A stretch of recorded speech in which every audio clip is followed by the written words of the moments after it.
నమస్తే. నేను సతీష్. ప్రేరణ యూట్యూబ్ ఛానల్కు మీ అందరికీ మరోసారి స్వాగతం.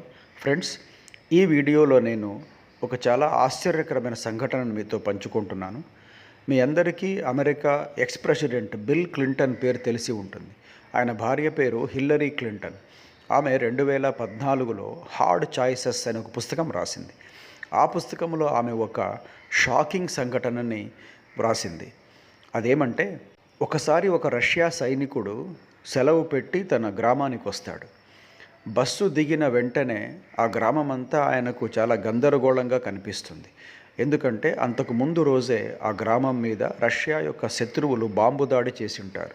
అందులో చనిపోయిన వాళ్ళ శవాలని అక్కడ అధికారులు వరుసగా పడుకోబెట్టింటారు.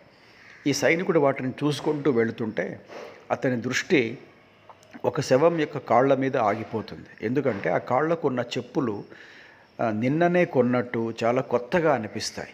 అంతేకాదు, ఈ చెప్పులను ఎక్కడో నేను దగ్గర నుండి చూశానే అని కూడా అతనికి గుర్తుకొస్తుంది.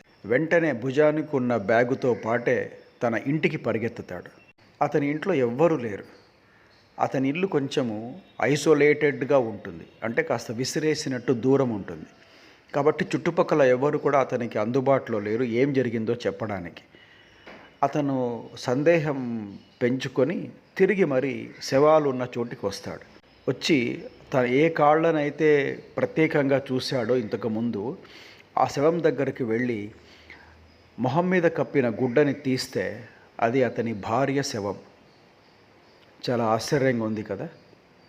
అంతకంటే ఆశ్చర్యం ఏమిటంటే, ఆయన వెంటనే అక్కడున్న అధికారులకు చెప్తాడు, నేను నా భార్యను అందరితో పాటు దహనం చేయబడ్డానికి పూడ్చిపెట్టడానికి నేను ఒప్పుకోను. ఎందుకంటే ఆమె అంటే నాకు చాలా ఇష్టం. నేను ఆమెకు విడిగా ప్రత్యేకంగా సమాధి నిర్మించుకుంటాను. నా భార్య శవం నాకు ఇవ్వండి అంటాడు. సైనికుడు కాబట్టి ఇస్తారు. అతను ఆ శవాన్ని అక్కడ నుండి ఒక అంబులెన్స్లోకి మారుస్తుంటే అతను దిగ్భ్రాంతికి లోనవుతాడు. ఎందుకంటే ఆ శవంలో ఇంకా ప్రాణం ఉన్నట్టు కదలికలు కనిపిస్తున్నాయి. శవం అనుకున్నది నిజానికి శవం కాదు, ఆమె ఇంకా ప్రాణంతో ఉందట.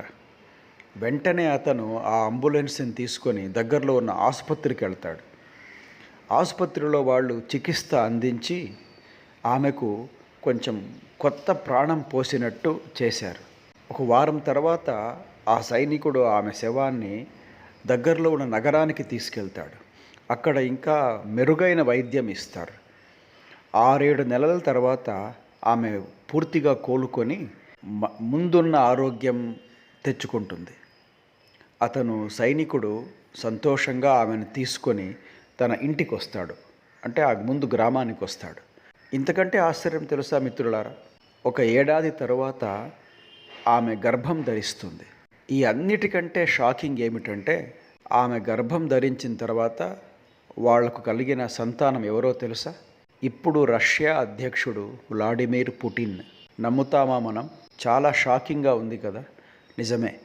అందుకే వ్లాడిమిర్ పుటిన్ని రష్యాలో కొందరు దేవుడి గర్భంలోంచి బయటికి వచ్చిన ఒక పిల్లవాడిగా వర్ణిస్తారు.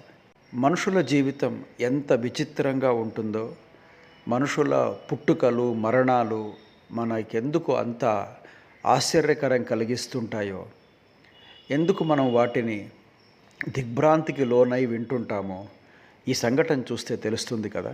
మీరేమంటారు?